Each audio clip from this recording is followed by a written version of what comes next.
को good evening. Class start करते हैं। हमारे सीजीपीएससी अधीक्षक की क्लास में आप सभी बच्चों का बहुत बहुत स्वागत है।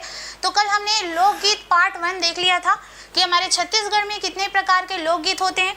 देखिए भाई, ये छत्तीसगढ़ के आर्ट एंड कल्चर का पार्ट है। अगर आप लोग को लगता है कि एकदम सरल सी चीज़ें हैं तो ये सरल सी चीज़ें भी हमारे एग्जाम में नहीं बन पाती, क्योंकि हमारा जो एग्ज़ाम का पैटर्न है वो टोटली चेंज हो चुका है।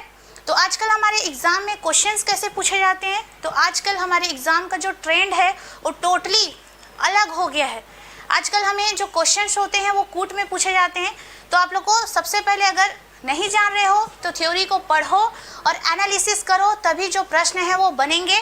ठीक है, तो आज हमारा लोकगीत पार्ट 2 है। इसके बाद जब हमारा लोकगीत कंप्लीट हो जाएगा उसके बाद हम लोग क्या पढ़ेंगे, लोक नृत्यों को पढ़ेंगे। तो सभी बच्चों को गुड इवनिंग। क्लास स्टार्ट हम करते हैं। चलिए आगे बढ़ते हैं। तो आगे बढ़ने से पहले हम लोग हमारे संस्थान में कौन कौन सी नई बैच स्टार्ट हो चुकी है तो उसके बारे में बात करते हैं। हमारे संस्थान में शिक्षक भर्ती की बैच है वो स्टार्ट हो चुकी है। अगर जो भी बच्चा शिक्षक बनना चाहते होंगे तो अभी आगामी शिक्षक भर्ती की वैकेंसी आ सकती है। आप लोग को उम्मीद नहीं छोड़नी है। उसके लिए पहले सीजी टेट क्लियर करना है।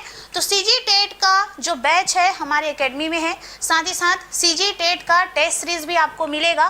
तो जल्दी कीजिएगा और इस हमारे नए बैच में एडमिशन लेकर अपनी तैयारी जो है वो प्रारंभ जरूर कीजिएगा। तो ध्यान रखिएगा, नई बैच प्रारंभ हो चुकी है तो जल्दी कीजिए और हमारे बैच में एडमिशन जरूर लीजिए। अब चलिए हम लोग आज पढ़ने वाले हैं उत्सव संबंधित गीत। मैंने कल बता दिया था कि राउत नाचा के साथ उन लोग राउत के दोहे भी उसको गा गा कर दोहे को पुकारते हैं। ठीक है, उसके बाद मैंने बताया था कि छेरछेरा पर्व हम लोग क्यों मनाते हैं। तो पौष पुन्नी के दिन हम लोग छेरछेरा पर्व मनाते हैं। नई फसल के आने की खुशी में हम लोग क्या मनाते हैं, छेरछेरा पर्व मनाते हैं। और इससे रिलेटेड कुछ प्रश्नों को आज मैं बताऊंगी आप लोगों को। और साथ ही साथ ये जो उत्सव से संबंधित गीत है उसमें सुआ गीत भी आएगा। तो ऐसे छोटे छोटे गीत हैं जिनसे रिलेटेड प्रश्न जो है वो पूछे जाते हैं। तो कल हमारा ये राउत नाचा हो गया था और छेरछेरा गीत भी हो गया था। आज हम लोग इसके आगे बढ़ेंगे। ठीक है, चलो। तो यहाँ पर मैंने कुछ क्वेश्चन दिया हुआ है छेरछेरा पर्व से रिलेटेड। तो निम्नलिखित में से कौन सा कथन छेरछेरा पर्व के संबंध में असत्य है। मैंने यहाँ पर ऑप्शन लिखा हुआ है, देखो ध्यान से। ठीक है, क्या ऑप्शन लिखा हुआ है, यह पर्व किसानों की मेहनत की कमाई का सम्मान करता है। दूसरा ऑप्शन है, यह पर्व वर्षा ऋतु में मनाया जाता है। इसमें नई फसल को भंडार में रखने के बाद लोग उत्सव मनाते हैं। यह पर्व दान और एकता का प्रतीक है। तो हमारे पास जो विकल्प दिए गए हैं, यह पर्व किसानों की मेहनत और कमाई का सम्मान करता है, बिल्कुल सही है। क्योंकि फसल कटाई के बाद लोग एकदम रिलैक्स हो जाते हैं और इंजॉयमेंट के रूप में इस पर्व को मनाते हैं। यह पर्व वर्षा ऋतु में मनाया जाता है क्या, नहीं मनाया जाता। पौष पुन्नी कब आता है, जनवरी मंथ में आ जाता है। तो जनवरी मंथ में पौष माह जो पड़ता है, ठीक है, तो उस दौरान क्या मनाया जाता है, ये छेरछेरा पर्व मनाया जाता है, जिसमें बच्चे गांव गली में घूमते हैं और क्या मांगते हैं, अन्न मांगते हैं। तो आपको ध्यान देना है कि यह जो पर्व है दान और एकता का प्रतीक है। ये हमारे सीजीपीएससी में बहुत ज़्यादा वेटेज तो नहीं रखता, लेकिन कम से कम 5-6 नंबर का प्रश्न आर्ट एंड कल्चर वाले पोर्शन से हमें देखने को मिलता है। चूँकि आप छत्तीसगढ़ के वासी हैं तो आपको इनके बारे में पता होना चाहिए। बिना पढ़े ये क्वेश्चंस आपसे बन जाने चाहिए। और इसमें नई फसल को भंडार में रखने के बाद लोग उत्सव मनाते हैं। तो यहाँ पर हमारा कौन सा कथन जो है वो सही हो जाएगा। ठीक है, यहाँ पे असत्य पूछा है जी। ठीक है, संबंध में कौन सा कथन असत्य है, तो हमारा जो ऑप्शन बी है, विकल्प बी है, क्या है, असत्य है। यह जो पर्व है वो वर्षा ऋतु में नहीं मनाया जाता। ठीक, नेक्स्ट। छेरछेरा पर्व का मुख्य उद्देश्य क्या है, पशुओं की पूजा करना, नई फसल की कटाई का उत्सव और समाज में एकता बढ़ाना, वर्षा की देवता की आराधना करना, व्यापार आरंभ करने का प्रतीक। तो हमारा आंसर क्या हो जाएगा, नई फसल की कटाई और समाज में एकता को बढ़ावा देना। यह जो उत्सव होता है हमारे समाज में एकता को बढ़ावा देता है। उस दिन बच्चे घर घर जाते हैं और छेरछेरा मांगते हैं। उसके बाद क्या होता है कि उस धान को कलेक्ट करके गांव के बच्चे उसका क्या करते हैं, पिकनिक भी मनाते हैं। तो एक तरह से लोगों का एक सामाजिक मिलन भी होता है। तो आप लोग को ध्यान देना है। तो हमारा जो आंसर हो जाएगा वो हो जाएगा विकल्प बी। नेक्स्ट क्वेश्चन, छेछरा पर्व के संबंध में निम्नलिखित कथनों पर विचार कीजिए। देखिए, मैं थ्योरी प्लस एमसीक्यू दोनों चीज़ों का लेकर आई हूँ। ये जो थ्योरी पोर्शन रहेगा आपके सीजीपीएससी प्रीलिम्स में भी बहुत ज़्यादा काम आएगा और साथ ही साथ अधीक्षक में तो आएगा ही। और छेछरा पर्व के बारे में लिखने के लिए, सुआ नृत्य के बारे में लिखने के लिए हमारे एग्जाम में, मेंस के एग्जाम में प्रश्न पूछा जाता है, जिसमें आपको 30 नंबर, 60 नंबर, 175 शब्द, ठीक है, 125 शब्द, 30 शब्द, 60 शब्द में लिखने को दिया जा सकता है। तो चलिए पढ़ते हैं कथनों को। यह पर्व फसल की कटाई के उपरांत मनाया जाता है। तो ये जो हमारा कथन है वो क्या हो जाएगा? पहला जो कथन है वो तो सही है। इस पर्व में बच्चे और युवा छेरछेरा माई कोठी के धान ला हेर हेरा कहते हुए घर घर धान मांगते हैं। ये भी हमारा कथन क्या हो जाएगा? सही हो जाएगा। यह पर्व सामाजिक सहयोग और दान की भावना को प्रोत्साहित करता है। यह भी कथन हमारा क्या हो जाएगा? सही हो जाएगा। तो अगर आप थ्योरी पढ़ते हैं तो इस कूट वाले प्रश्नों को आप बिल्कुल बना सकते हैं। तो इस क्वेश्चन के अकॉर्डिंग जो हमारा आंसर हो जाएगा वो हो जाएगा डी, विकल्प डी हमारा आंसर हो जाएगा। 1, 2 और 3, ये तीनों कथन क्या हो जाएंगे? हमारे सही हो जाएंगे। तो इस तरह से आप लोग को क्या करना है? आंसर सॉल्व करना है। ठीक है, सभी बच्चों को समझ में आ रहा है? तो चलिए आगे बढ़ते हैं। सुआ गीत के बारे में देखते हैं। सुआ गीत दीपावली के आसपास विशेष रूप से धान की कटाई के समय, बाद नहीं, धान की कटाई के समय ही आरंभ हो जाता है। क्योंकि देखो, जब दीपावली का पर्व आता है तो धान कटाई नहीं हुआ रहता है, धान कटाई जो है वो स्टार्ट हुआ रहता है। तो यहाँ पर बाद नहीं लिखेंगे हम लोग, समय लिखेंगे। धान कटाई के समय महिलाओं द्वारा गाया जाता है और यह गीत कार्तिक माह में शुरू होता है और देव उठनी एकादशी तक चलता है। इस दौरान महिलाएं तोते की आकृति बनाकर या मिट्टी का सुआ बनाकर फसल और शिव पार्वती के विवाह का उत्सव मनाते हुए गीत गाती हैं। तो आपको ध्यान रखना है कि सुआ गीत जो होता है महिलाओं की विरह की अभिव्यक्ति का भी एक माध्यम होता है। महिलाएं इसके माध्यम से अपने सुख दुख को व्यक्त करती है। ठीक है, महिलाएं झूम झूम कर सुआ गीत गाती है। बीच में मिट्टी का तोता रखती हैं, उसमें एक टोकरी में धान भी रहता है और साथ ही साथ मिट्टी का तोता रख के उसके राउंड राउंड घूमकर ये सुआ गीत गाती है। तो सुआ गीत फसल कटाई के समय में भी आरंभ होता है और कहीं ना कहीं ये सामाजिक एकता का भी प्रतीक होता है और कहीं ना कहीं महिलाएं जो है अपनी विरह की अभिव्यक्ति को व्यक्त करने के लिए भी इस सुआ गीत को गाती है। तो ये जो सुआ गीत है इसमें कोई भी वाद्य यंत्र का प्रयोग नहीं होता है। एक बार पूछा गया था एग्जाम में, क्या सुआ गीत है उसमें वाद्य यंत्र का प्रयोग होता है? तो नहीं होता, ये महिलाओं से संबंधित गीत होता है। लास्ट में हम लोग देखेंगे, कल पढ़ाऊंगी मैं उसको, कि कौन कौन से गीतों में पुरुष पार्टिसिपेट करते हैं और कौन कौन से गीतों में सिर्फ महिला पार्टिसिपेट करती है। तो ऐसे प्रश्न में हम लोग फंस सकते हैं, इसलिए हम लोग उसको भी देखने का प्रयास करेंगे। लेकिन उससे पहले आप लोगों को ध्यान देना है कि जो हमारा सुआ गीत होता है उसमें किसी भी वाद्य यंत्र का प्रयोग नहीं होता है। ठीक है, नेक्स्ट, यह महिला प्रधान गीत होता है। इसमें पुरुष लोग नहीं मिलके गाते, मतलब पुरुष इनका साथ नहीं देते, सिर्फ महिला ही इसमें गाती है और नृत्य करती है। तो सुआ गीत भी होता है और सुआ नृत्य भी होता है। महिलाएं सुआ गीत गा गा कर ये नृत्य को किया करती है। तो आगे चल के जब मैं नृत्य वाला सेगमेंट पढ़ाऊंगी तो वहाँ पर आपको नृत्य भी देखने को मिलेगा, मतलब डांस। ठीक है, यहाँ पर उसका गीत भी है और सुआ नाच भी है।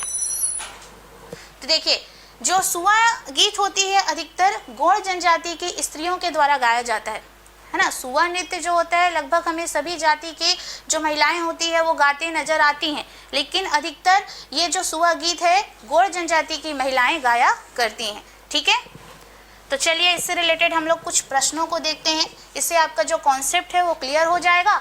तो सुआ गीत के संबंध में निम्नलिखित कथनों पर हमें विचार करना है। सुआ गीत दीपावली के आसपास महिलाओं द्वारा गाया जाता है। क्या जो हमारा कथन है वो सही है? बिल्कुल सही है। यह गीत विशेष रूप से धान की बुआई के समय गाया जाता है। क्या ये कथन हमारा सही है? गलत है।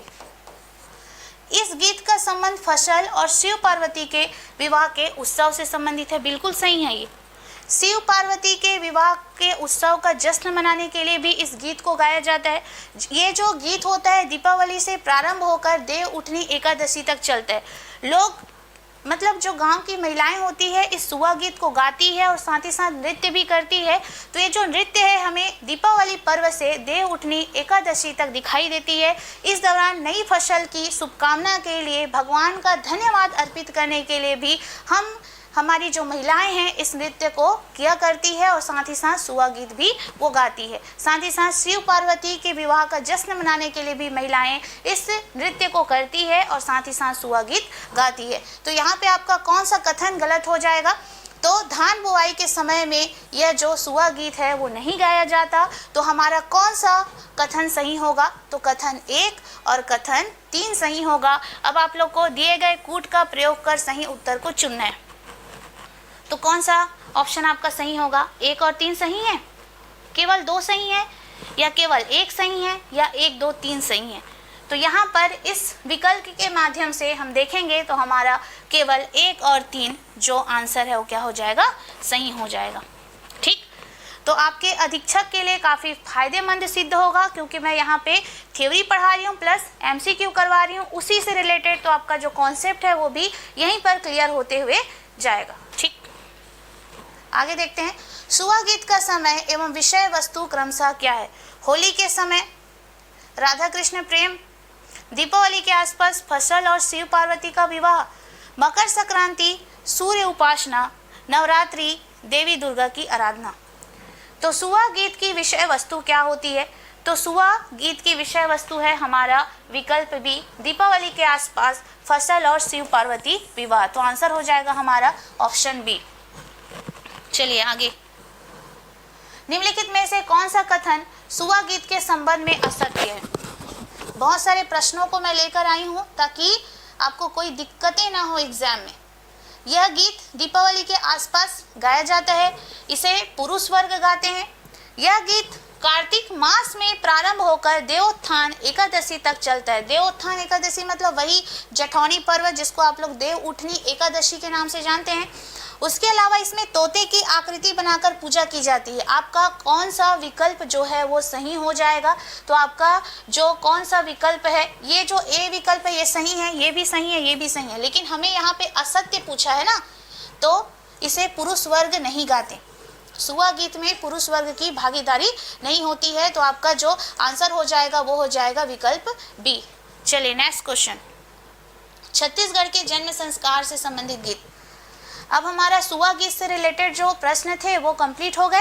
अभी हमें न्यू टॉपिक नहीं, इसी के अंतर्गत हमें एक गीत देखना है जिसका नाम है जन्म संस्कार गीत। तो जन्म संस्कार गीत में आपको पहला गीत देखना है सधौरी गीत। सधौरी गीत जी ये संस्कार गीत हैं, छत्तीसगढ़ के क्या हैं? संस्कार गीत हैं।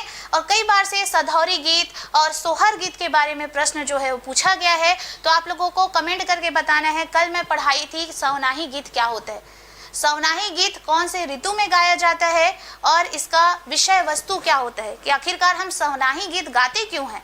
कल ही के क्लास में मैंने पढ़ाया हुआ है, तो कमेंट बॉक्स में कमेंट आ जाना चाहिए सभी बच्चों का। तो उससे पहले हम देखते हैं कि सधौरी गीत अवसर कब गाया जाता है। सधौरी गीत जब स्त्री पहली बार गर्भवती होती है तो सधौरी गीत गाया जाता है। समय है गर्भावस्था के 7वें माह के बाद किसी शुभ दिन। तो याद रखना है कि जब स्त्री है गर्भ धारण करती है, पहली बार गर्भ धारण करती है, तो उस समय गर्भावस्था के 7वें महीने में एक विशेष आयोजन होता है। ठीक है, उस दौरान सधौरी खिलाया जाता है और उसी समय जो महिलाएं होती है वो कौन सा गीत गाती है? सधौरी गीत गाती है। तो याद रखना है कि ये कब गाया जाता है सधौरी गीत? तो जब स्त्री पहली बार गर्भवती होती है तो उसी दौरान 7वें महीने में, गर्भ अवस्था के 7वें महीने में क्या होता है कि एक रस्म होता है। उसी दिन सधौरी खिलाने के लिए उसके मायके पक्ष की कुछ महिलाएं आती है और विशेष आयोजन होता है और उसी समय महिलाएं जो है वो कौन सा गीत गाती है? सधौरी गीत जो है गाती है। अब देखो, मायके से वस्त्र आता है, लड़की के लिए आभूषण आता है और पकवान लाए जाते हैं। बोला जाता है कि 7 प्रकार के पकवान लाए जाते हैं और गर्भवती स्त्री को खिलाया जाता है। तो 7 प्रकार के पकवान मायके से लाने की परंपरा होती है। इसका उद्देश्य है गर्भवती स्त्री और गर्भस्थ शिशु के स्वस्थ व मंगल की कामना। आखिरकार ये जो सधौरी गीत होता है, ये सधौरी रस्म के दौरान इसको गाया जाता है और इसका मुख्य उद्देश्य ये होता है कि जो गर्भ में पल रहा शिशु होता है उसके आयु की शुभकामना के लिए, उसकी मंगल कामना के लिए, और वो जो गर्भ में पल रहा शिशु है वो हमेशा स्वस्थ और हेल्दी रहे, उसके लिए ये जो सधौरी का आयोजन किया जाता है। और इसी आयोजन पर क्या खिलाया जाता है, 7 प्रकार के पकवान खिलाए जाते हैं और इसी शुभ अवसर पर सधौरी गीत भी गाया जाता है। तो गर्भस्थ शिशु के मंगल कामना के लिए कौन सा गीत गाया जाता है, तो गर्भस्थ शिशु के मंगल कामना के लिए जो गीत गाई जाती है उसी गीत को हम लोग बोलते हैं सधौरी गीत। समझ में आ रहा है सभी को? अब चलो हम लोग देखते हैं सोहर गीत क्या होता है। सोहर गीत के बारे में हम लोग ध्यान देते हैं। तो अवसर की अगर हम बात करें तो शिशु के जन्म के समय सोहर गीत गाया जाता है। कब गाया जाता है? शिशु के जन्म के समय सोहर गीत गाया जाता है। गीत का भाव क्या होता है? आनंद और बधाई व्यक्त करना। तो शिशु के जन्म के समय जब कोई बच्चा पैदा होता है, चाहे वो लड़की हो या लड़का, ठीक है, जब कोई बच्चा पैदा होता है तो बच्चे के जन्म के समय या शिशु के जन्म के समय जो गीत गाया जाता है उसे ही बोला गया है सोहर गीत, है ना। तो गीत का भाव आनंद और बधाई व्यक्त करना। लोग जब बच्चा का आगमन होता है तो घर में खुशी का माहौल होता है और बहुत सारी जो महिलाएं होती है वो घर वालों को बधाई व्यक्त करते हुए उस दौरान शिशु के जन्म मतलब होता है, शिशु का जन्म होता है तो महिलाएं कौन सा गीत गाती है? सोहर गीत गाती है। अब देखते हैं बधाई गीत, ये इसी को छठी गीत बोलते हैं। शिशु के जन्म के 6वें दिन मनाए जाने वाले संस्कार को हम लोग छठी संस्कार बोलते हैं। जब शिशु 6 दिन का होता है तो उस दौरान एक संस्कार किया जाता है जिसे हम लोग छठी संस्कार बोलते हैं और महिलाएं बधाई गीत गाती हैं इस दौरान, इसी को हम लोग बधाई गीत या छठी गीत बोलते हैं। नवजात शिशु की रक्षा और दीर्घायु की प्रार्थना।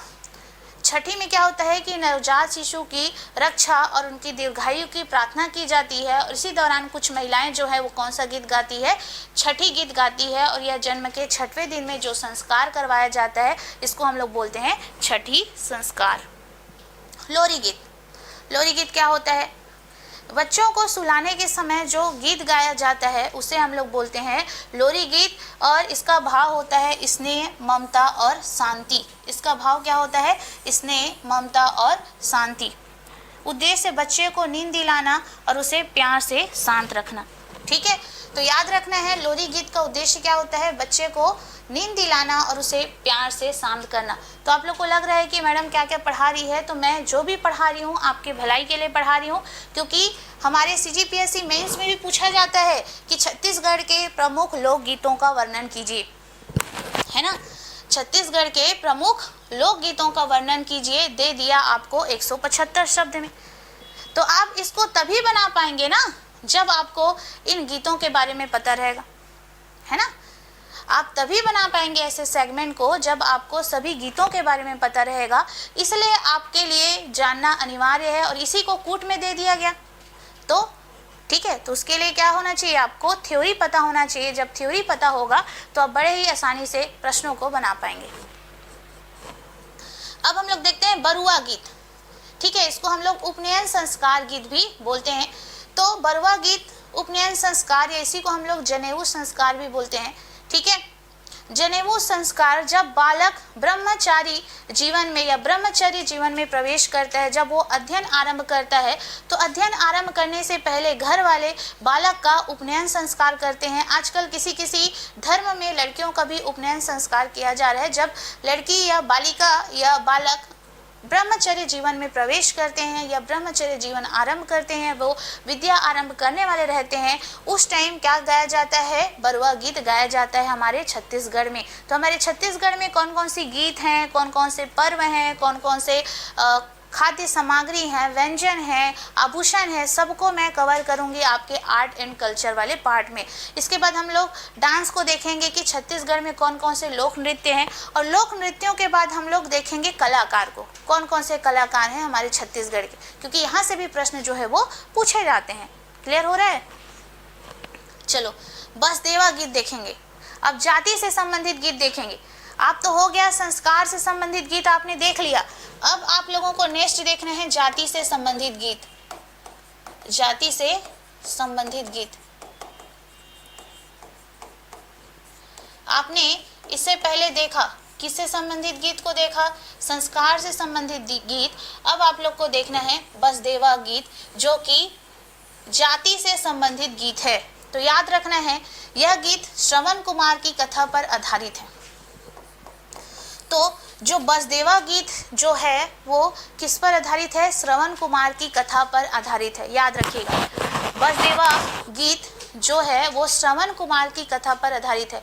याद रखिएगा, जो श्रवण कुमार होते हैं अपनी माता पिता को, ठीक है, कांवड़ पर बिठाकर यात्रा करने पर ले जाते रहते हैं, लेकिन जैसे ही वो उन्हें पानी प्यास लगती है, उनके माता पिता को, वो पानी लेने के लिए जाते हैं श्रवण कुमार। लेकिन जो हमारे दशरथ होते हैं, राजा दशरथ, ठीक है, शिकार करने जाते हैं और वहाँ पे कोई जानवर है करके उन्हें क्या मार देते हैं? तीर मार देते हैं। तब किसकी मृत्यु हो जाती है? श्रवण कुमार की। तो श्रवण कुमार की गाथा को जो देवार जाति के लोग गाते हैं उसी को बसदेवा गीत कहा जाता है।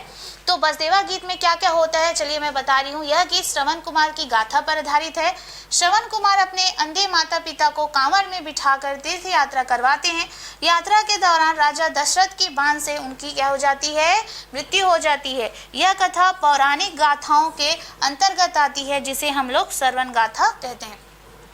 यह जो गाथा है पौराणिक गाथाओं के अंतर्गत आती है, जिसे हम लोग छत्तीसगढ़ी में क्या कहते हैं? श्रवण गाथा कहते हैं। और इसी श्रवण गाथा को जो बसदेवा लोग होते हैं, ठीक है, मतलब देवार जनजाति के ऐसे युवक जिसको बसदेवा कहा जाता है, और इन लोग गा गा कर मतलब इसी की जो गाथा है, श्रवण कुमार की जो गाथा है, उसे अपने गीतों में शामिल किए हुए हैं और गाते रहते हैं। और घूम घूम कर गलियों में क्या मांगते हैं? भिक्षा मांगते हैं। ठीक है, तो आपने देखा होगा कि उन लोग कैसे भिक्षा मांगते हैं। उनके गाना को मैं बताऊंगी अभी, तो आप लोग पहचान जाएंगे। तो यह गीत माता पिता की सेवा, भक्ति और कर्तव्य की भावना को दर्शाता है। इस गीत का गायन बसदेवा जाति के लोग करते हैं। इस गीत को जय गंगान या हरबोला के नाम से भी जाना जाता है। आपने बचपन में देखा होगा कि जो लोग एक चिंकारा नामक, ठीक है, चिक्कारा नामक एक वाद्य यंत्र पकड़े रहते हैं इस टाइप का, ठीक है, और जय गंगा ऐसे करके बोलते रहते थे। बचपन में मैंने भी देखा है, मेरे घर में भी आया करते थे लोग, पीले वस्त्र धारण करके आते थे, साधु संत टाइप से, वो भिक्षा मांगते थे और बाकायदा बहुत अच्छे से सुंदर गाना गाते थे। ठीक है, तो इसी गीत को बोला गया है बसदेवा गीत, जो कि देवार जाति में प्रचलित है। तो आपसे प्रश्न पूछा जा सकता है कि छत्तीसगढ़ का ऐसा कौन सा गीत है जिसमें श्रवण की गाथा सुनाई जाती है, जिसको बसदेवा लोग गाया करते हैं। ठीक है, इसे बसदेवा गीत के अलावा जय गंगान या हरबोला गीत भी कहा जाता है। ठीक है, तो याद रखिएगा, इसे हम लोग क्या बोलते हैं? जय गंगान के अलावा हरबोला गीत भी बोलते हैं। तो ध्यान रखिएगा। ठीक, तो यह गीत माता पिता की सेवा, भक्ति और कर्तव्य की भावना को दर्शाता है। यह गीत माता पिता की सेवा, भक्ति और कर्तव्य को दर्शाता है। तो याद रखिएगा, इस गीत का गायन जो है वो बसदेवा जाति के लोग गाते हैं। अब चलिए, अब इससे रिलेटेड हम लोग प्रश्नों को देखते हैं। ठीक है, तो मैंने कहा कि निम्नलिखित कथनों पर विचार करना है आप लोगों को। बसदेवा गीत का संबंध श्रवण कुमार की कथा से है। क्या हमारा ये जो विकल्प है वो सही है? बसदेवा गीत का संबंध श्रवण कुमार की कथा से है, तो बिल्कुल ये क्या है? सत्य है, 100% सत्य है। इस गीत का गायन देवार जाति के द्वारा गाया जाता है। ठीक है, गाया जाता है। ठीक है जी, तो ये भी हमारा क्या है? बिल्कुल सत्य है। बसदेवा गीत को जय गंगान या हरबोला के नाम से जाना जाता है, तो ये भी हमारा क्या है? सत्य है। अगर जो बच्चा मेरा ये लोकगीत वाला सेशन को देख रहा होगा, उनसे क्वेश्चन जरूर बनेंगे। अगर लोकगीत से संबंधित क्वेश्चन आएंगे तो, चाहे लोकगीत हो, लोक नृत्य हो, व्यंजन हो, आभूषण हो, सभी से रिलेटेड प्रश्नों को लाऊंगी और बहुत अच्छे से समझाऊंगी। तो आप लोगों को क्या करना है कि क्वेश्चन को सॉल्व जरूर करना है और ये सारे क्वेश्चन को अपने कॉपी में नोट डाउन करके रखना है, क्योंकि वीडियोस को आप लोग कितना सेव करके रखेंगे, तो प्रश्नों को एटलीस्ट आप लोग नोट डाउन करके जरूर रखेंगे, क्योंकि अच्छे लेवल के प्रश्न है। यहाँ से आपके कॉन्सेप्ट जो है वो क्लियर हो जाएंगे। तो मैंने कहा बसदेवा गीत का संबंध श्रवण कुमार की कथा से है। क्या हो जाएगा? एकदम सही हो जाएगा। इस गीत का गायन देवार जाति के द्वारा गाया जाता है, तो बिल्कुल ये क्या है? सत्य है। बसदेवा गीत को जय गंगान या हरबोला के नाम से जाना जाता है, ये भी क्या है? सही है। तो हमारा कौन सा विकल्प सही हो जाएगा? विकल्प डी। 1 2 3 तीनों विकल्प हमारे सही हो जाएंगे। तो इस तरह से आप लोगों को याद रखना है। अब चलिए इससे रिलेटेड और भी क्वेश्चंस को देखते हैं हम। तो जय गंगान या हर बोला उपनाम से जाना जाने वाला गीत है बीरम गीत, बसदेवा गीत, सुआ गीत या पंडवानी गीत। तो जो बसदेवा गीत होता है जिसको देवार जाति के लोग गाते हैं, देवार जाति के पुरुष गाते हैं बसदेवा गीत को, इसको हम लोग क्या बोलते हैं, हर बोला के नाम से जानते हैं। ठीक है, नेक्स्ट क्वेश्चन। अब यहाँ पर आप देख सकते हो इस तरह से गाना गाते हैं भाई उन लोग, जय गौटनीन जय हो तोर, आपने बचपन में देखा होगा। और इस तरह से पीला वस्त्र धारण करते हैं और वो चिंकारा नामक वाद्य यंत्र को बजाते हैं और गली गली घूमकर भिक्षा मांगते हैं। तो आप ये तस्वीर को देख सकते हो कि किस तरह से दिखाई देते हैं हर बोला, जो कि क्या गाते हैं, बसदेवा गीत गाते हैं। देवार जाति से संबंधित ये युवक हैं जो आपको दिखाई दे रहे होंगे। अब हम लोग देखते हैं नेक्स्ट बीरम गीत। तो बीरम गीत और बसदेवा गीत जो होता है वो देवार जाति के द्वारा ही गाया जाता है। और बसदेवा गीत को जो पुरुष लोग हैं, देवार जाति के जो पुरुष लोग हैं, उन लोग कौन से गीत को गाते हैं, बसदेवा गीत को गाते हैं। और बीरम गीत को महिलाओं के द्वारा गाया जाता है। बीरम गीत को किसके द्वारा गाया जाता है, महिलाओं के द्वारा गाया जाता है। तो यह गीत देवार जाति द्वारा भिक्षा मांगते समय गाया जाता है। जो बीरम गीत है यह देवार जाति के द्वारा भिक्षा मांगते हुए गाया जाता है। देवार जाति की स्त्रियां जब यह गीत गाती हैं तो इसे बीरम गीत कहते हैं। ठीक है, अब देवार जाति की स्त्रियां जब यह गीत गाती हैं तो इसे बीरम गीत कहते हैं। गायन के दौरान स्त्रियां जो है वो चूड़ी खनकाती हैं। ठीक है, बीरम गीत जो होता है इसे भी देवार जाति के द्वारा गाया जाता है। अब देवार जाति, ठीक है, देवार जाति में जब कोई भी व्यक्ति भिक्षा मांगता है तो देवार जाति की स्त्रियां इस गीत को गाती है जिसे हम लोग बीरम गीत कहते हैं। और जब ये स्त्रियां इस गीत को गाती हैं तो उस दौरान ये क्या खनकाती हैं, चूड़ी खनकाती हैं। तो ये सारी चीजें हैं भाई, है ना। अब उसके अलावा इसकी विशेषता देखते हैं। तो देवार जाति का स्वभाव घुमक्कड़ होता है, वो घूम घूम कर इस गीत को गाते हैं, है ना। जैसे कि चंदा रौताइन, नगेसर कैना और दसमत कैना, ये सारे जो प्रसिद्ध गाथाएं हैं वो देवार जाति से रिलेटेड हैं। तो चंदा रौताइन, नगेसर कैना और दसमत कैना की गाथाओं को मैं गाथा वाले चैप्टर में पढ़ाऊंगी, लेकिन यहाँ पर मैं इसलिए इनकी गाथाओं के नेम को बता देती हूँ क्योंकि ये जो चंदा रौताइन है, नगेसर कैना है, दसमत कैना है, इसको हम लोग गाथा वाले चैप्टर में पढ़ेंगे। और ये जो गाथाएं हैं कौन से जाति से रिलेटेड है आपसे पूछा जाए तो ये देवार जाति से रिलेटेड ये सारी गाथाएं हैं। प्रश्नों को देखिए।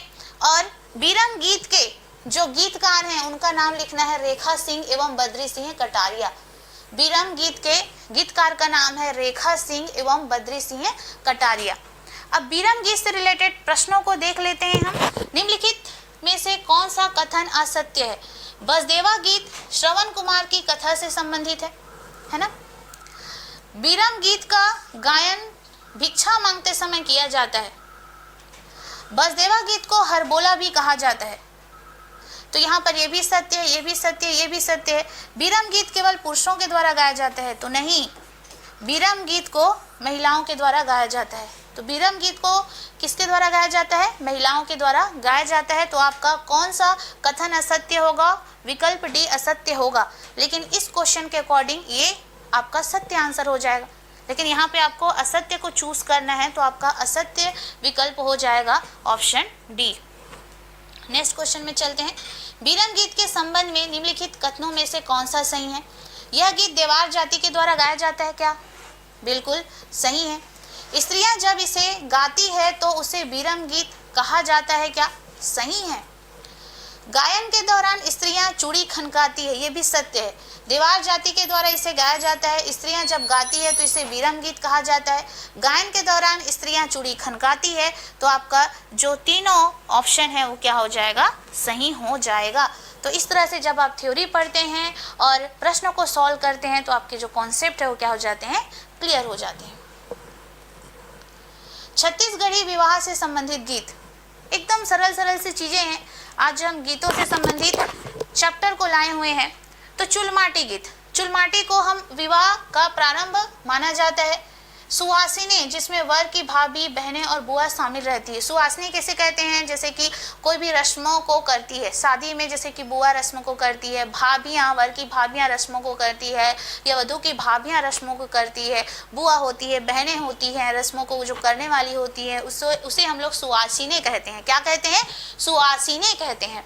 तो देखो, चूल माटी को विवाह का प्रारंभ माना जाता है। इसमें क्या होता है कि कई लोग जो शादी में खाना बनते हैं तो उसमें चूल्हा बनाने के लिए भी उस मिट्टी का यूज़ करते हैं। लेकिन आप जानते हो कि हमारे ग्रामीण अंचल में क्या होता है कि चूल माटी के लिए लोग जाते हैं पर्रा वर्रा लेके, और वहाँ पे एक सब्बल भी होता है, और यहाँ पर लोग गाना भी गाते हैं, है ना, गाना भी गाते हैं ना जी। सब्बल उठा उठा के, मतलब सब्बल से मिट्टी को निकालते हैं, और ये जो मिट्टी को लाते हैं, और हमारे छत्तीसगढ़ में मड़वा बनाने की परंपरा है। तो लाने के बाद उस मड़वा में इस मिट्टी को डाला जाता है, जो हमारे विवाह संस्कार की पहली रस्म होती है। और इस दौरान जो महिलाएं होती है वो गीत गाती हैं, ठीक है, गीत गाती हैं, उसी को हम लोग चूल माटी गीत कहते हैं, जैसे कि आप देख सकते हो।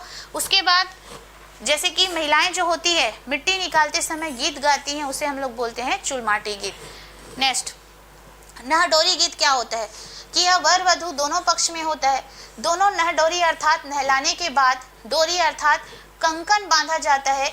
इस रस्म में वर एवं वधू के सिर के ऊपर पर्रों में पानी से भरा 7 चुकिया रखा होता है, जिसे ये महिलाएं क्या करती हैं, उसे ऐसे हिलाती हैं और उसमें पानी डालती हैं और वर और वधू को नहलाती हैं। दोनों पक्ष में होता है। मेरे को तस्वीर नहीं मिला तो मैं ये वाला तस्वीर लाई हूँ। इसमें क्या होता है कि पर्रा को रखा जाता है। आप सभी जानते हैं कि इस टाइप से पर्रा होता है ना, इस टाइप से पर्रा होता है।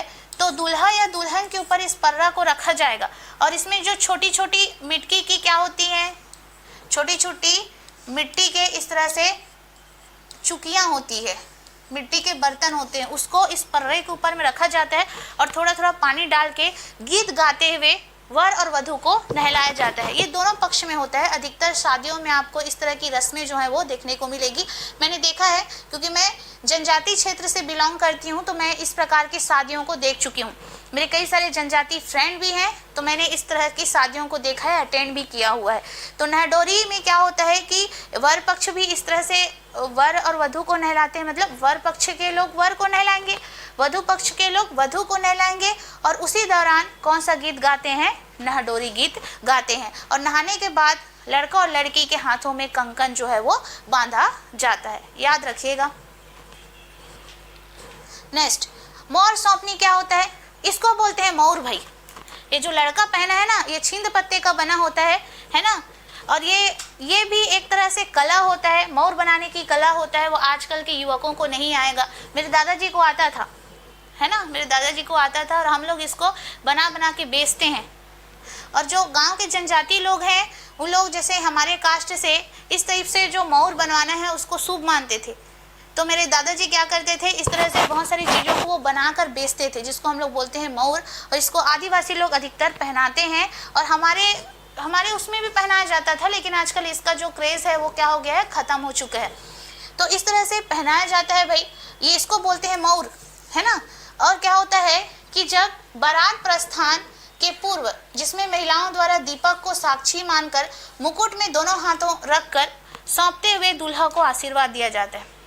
हालांकि मैंने मौर सौंपते हुए चित्र को नहीं लाया है, लेकिन इसको बोलते हैं मौर। और इसमें जो कलश है, ठीक है, कलश को जलाया जाता है, और कलश पर हाथ को रखकर, कलश पर मान लो नीचे कलश है, कलश को हाथ में रखकर इस मौर के ऊपर ऐसे सौंपा जाता है। मान लो मेरे यहाँ पे कलश है, मैंने यहाँ पे दिखाया आपको कलश, कलश के ऊपर दीप जल रही है, तो दीप के ऊपर मैं हाथ को रखूंगी और दूल्हे के मौर में इस तरह से सौंपना है। ये बारात प्रस्थान के पूर्व किया जाता है, ठीक है। तो इसी को बोलते हैं मौर सौंपनी। और मौर सौंपनी के दौरान भी जो गीत गाया जाता है उसको मौर सौंपनी गीत कहा जाता है, ध्यान देना है जी आप लोग को। उसके बाद है भड़ौनी गीत। खाने के समय वर वधू पक्ष के द्वारा हास परिहास हेतु जो गीत गाया जाता है उसे भड़ौनी गीत कहते हैं। कैसे, मान लो वर पक्ष से कई लोग क्या हैं, बारात आए हैं, और वधू पक्ष की कोई लड़कियां हैं, वर पक्ष के जो बॉयज हैं उसको क्या करा रहे हैं, खाना खिला रहे हैं। तो वधू पक्ष की जो महिला हैं उनका परिहास करते हुए ठीक है, हास्य पद परिहास करते हुए जो गीत गाएंगी उसी को भड़ौनी गीत कहा जाता है। ये जो भड़ौनी गीत है हमारे एग्जाम में पूछा गया है कि कब गाया जाता है भड़ौनी गीत। ठीक है, चलो अब हम लोग देखते हैं कि छत्तीसगढ़ में शादी की प्रमुख रस्में क्या होती है। तो हम लोग देखेंगे पहला देवतेला। छत्तीसगढ़ में शादी की प्रमुख रस्मों में हम लोग देखेंगे पहला है देवतेला, याद रखिएगा। देवतेला में इसका अर्थ होता है देवताओं की पूजा। देवतेला का अर्थ क्या होता है? देवताओं की पूजा। इनका उद्देश्य होता है विवाह निर्विघ्न बिना किसी बाधा के संपन्न हो। इसके लिए गांव के लोग देवताओं को हल्दी चढ़ाने जाते हैं। इसका महत्व यह होता है कि यह विवाह संस्कार की प्रारंभिक पूजा होती है। जो देवतेला होती है, ठीक है, इसमें क्या होता है कि जो लोक देवता होते हैं, हमारे लोक देवता, जैसे हमारे गांव के लोग शीतला मंदिर में जाते हैं हल्दी चढ़ाने, ताकि विवाह जो है वो निर्विघ्न संपन्न हो। इसके लिए गाजे बाजे के साथ शीतला मंदिर में जो हल्दी चढ़ाने की रस्म होती है उसे ही हम लोग बोलते हैं देवतेला रस्म। और देवतेला रस्म इसलिए किया जाता है ताकि जो विवाह संस्कार है, जो विवाह है लड़की लड़के का, वो निर्विघ्न संपन्न हो। उसके लिए देवतेला संस्कार किया जाता है और ये हमारे छत्तीसगढ़ की प्रमुख रस्में हैं भाई। ठीक है, तो मैंने क्या कहा, तो देवतेला का अर्थ क्या होता है? देवताओं की पूजा, जिसमें गांव के विभिन्न देवताओं की पूजा की जाती है ये हल्दी को चढ़ा के। इसका उद्देश्य होता है बिना किसी बाधा के विवाह संपन्न करने के लिए भी इस रस्म को किया जाता है। इसमें गांव के जितने भी देवता हैं उसकी पूजा की जाती है और हल्दी चढ़ाई जाती है। यह विवाह संस्कार की प्रारंभिक पूजा होती है। विवाह संस्कार की प्रारंभिक पूजा होती है जिसे हम लोग बोलते हैं देवतेला का रस्म। और दूसरा रस्म है हमारा माय मोरी। दूसरा रस्म होता है हमारा माय मोरी। ये सारे विवाह संस्कार के रस्म हैं जिसको मैं आप लोग को बता रही हूँ। माय मोरी का अर्थ होता है मातृ पूजन। इस दिन पकवान बनाए जाते हैं और पितरों का स्मरण करके उन्हें भोजन अर्पित किया जाता है। यह संस्कार पूर्वजों और माता की कृपा प्राप्त करने हेतु किया जाता है। माय मोरी की जो रस्म होती है मातृ पूजन भी होता है। माताओं को पूजा जाता है, जैसे कि विभिन्न हमारी देवी देवता हैं उनको क्या किया जाता है? पूजा पाठ किया जाता है और इस दिन पकवान बनाए जाते हैं। ये भी रस्म शादी के टाइम ही होता है और साथ ही साथ पूर्वजों को स्मरण करते हुए उन्हें भोजन अर्पित किया जाता है। यह संस्कार पूर्वजों और माता की कृपा प्राप्त करने हेतु किया जाता है। ठीक है, मतलब माता की कृपा बनी रहे शादीशुदा जोड़े पर और जो पूर्वज हैं उनका आशीर्वाद भी शादीशुदा जोड़े पर बने रहे, इसके लिए माय मोरी रस्म जो है वो किया जाता है। आप लोग को ध्यान देना है, पहला रस्म बताया मैंने देवतेला और दूसरा रस्म है माय मोरी का रस्म। तीसरा देखते हैं हरदियाई रस्म। हरदियाई का अर्थ होता है हल्दी रस्म। हरदियाई का अर्थ क्या होता है? हल्दी का रस्म। पूरे गांव को हरदियाई खेलने का आमंत्रण दिया जाता है। लोग एक दूसरे पर हल्दी और रंग लगाते हैं जिससे वातावरण हर्षो उल्लासपूर्ण हो जाता है। यह शुभता और सौंदर्य का प्रतीक माना जाता है। याद रखना है कि पूरे गांव को हरदियाई खेलने का आमंत्रण दिया जाता है। गांव के लोग एक दूसरे पर हल्दी लगाते हैं जिससे वातावरण हर्षोल्लास हो जाता है। यह शुभता और सौंदर्य का प्रतीक माना जाता है। तो जो गांव के लोग होते हैं, गांव के लोगों को इनवाइट करते हैं कि आप आइए और हल्दी का रस्म हमारे यहाँ कीजिए। ठीक है, तो बड़े ही हर्षोल्लास के साथ ये हल्दी का रस्म मनाया जाता है और ये शुभता, ठीक है, एक पॉजिटिविटी और सौंदर्य का एक प्रतीक होता है हल्दी का रस्म। आखिरकार हल्दी का रस्म क्यों किया जाता है, इसका रीज़न भी मैं बताऊंगी, क्योंकि इसका साइंटिफिक रीज़न भी है कि चेहरा क्लीन होता है। ठीक है, हल्दी से चेहरे में निखार आता है और जो हल्दी होता है एंटीसेप्टिक गुणों से भरपूर होता है और ये हल्दी पीने से या लगाने से रोग प्रतिरोधक क्षमता भी क्या होती है? मजबूत होती है। रोग जो होते हैं थोड़े से दूर भागते हैं, इसलिए हल्दी भी लगाया जाता है। इसका साइंटिफिक रीज़न भी है।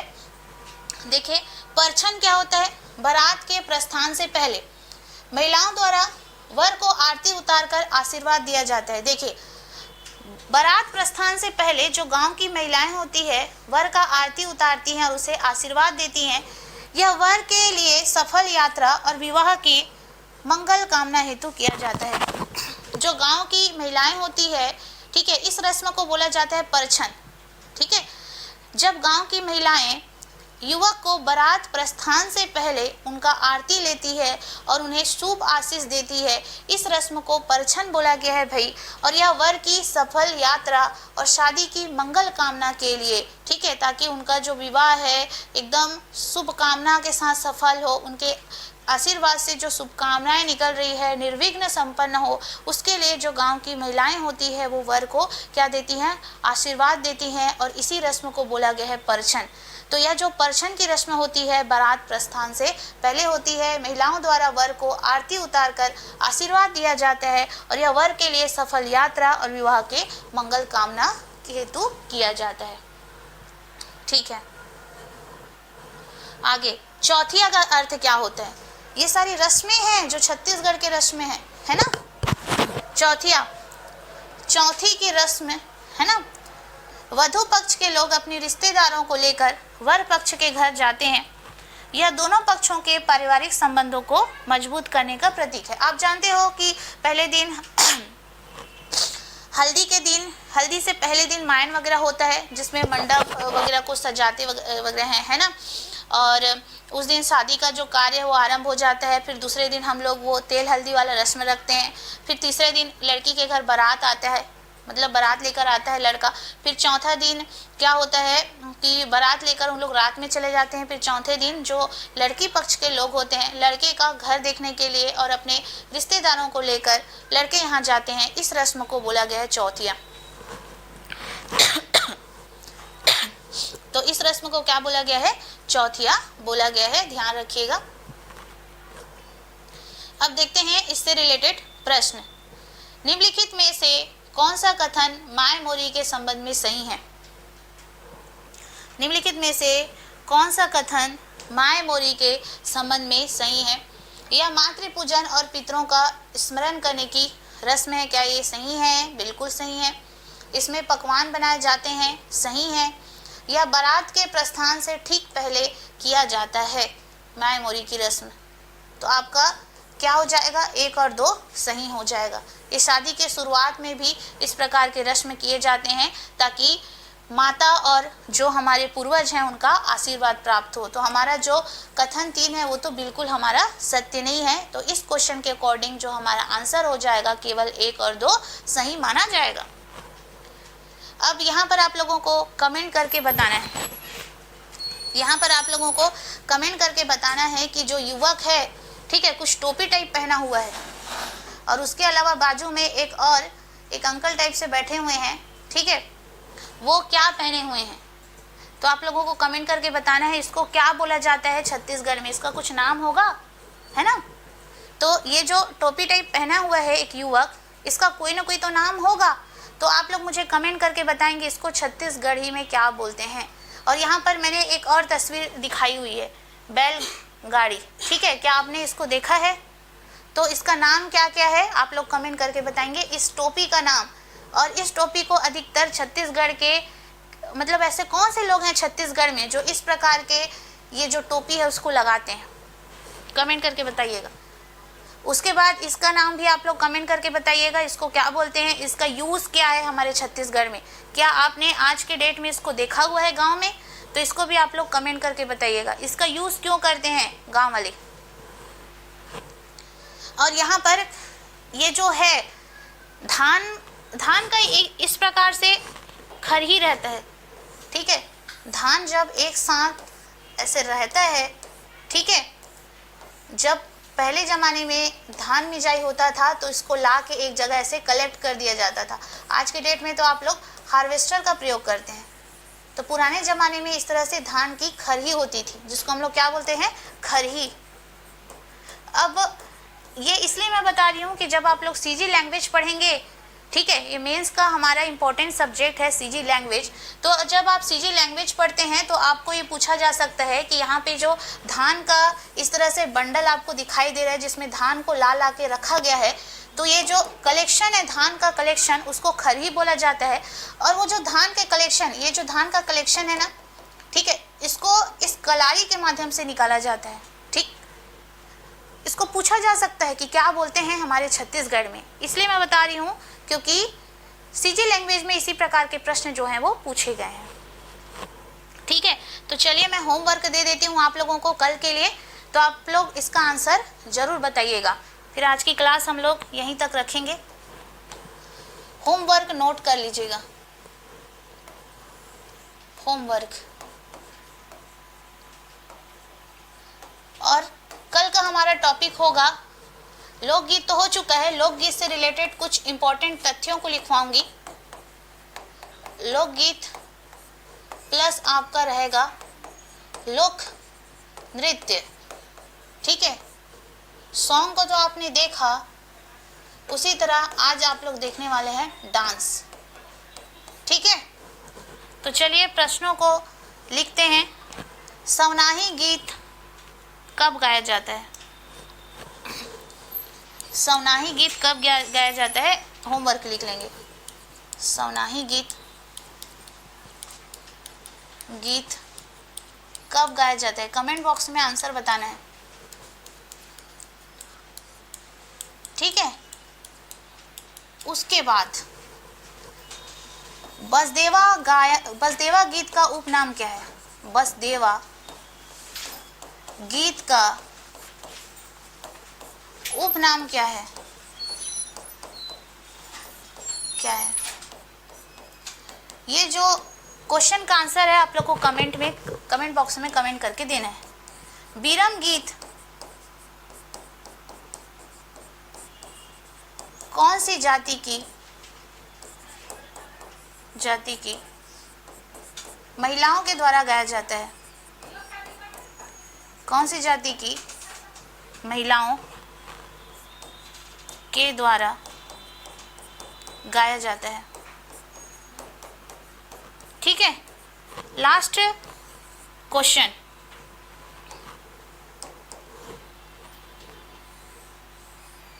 सोहर गीत कब गाया जाता है? ठीक है।